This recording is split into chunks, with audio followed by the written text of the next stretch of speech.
Okay mga papi, done installation tayo dito sa Yamaha Passion ng GR6 AES.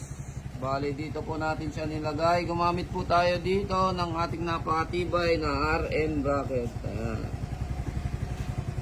Tapos nag-avail din po si sir ng ating intelligent harness. Ayan. Bali ito yung on ni sir. Bali 3 modes po to. Ito naman po yung kanyang blinker. Ayan. Tapos sa isang press ulit alternate blinker po siya. Ayan.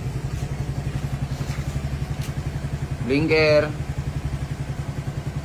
on off. Ayan. Okay, sa mga gustong mag-avail ng gantong package, pumunta lang po dito sa Scooteristas online shop. Maraming salamat po.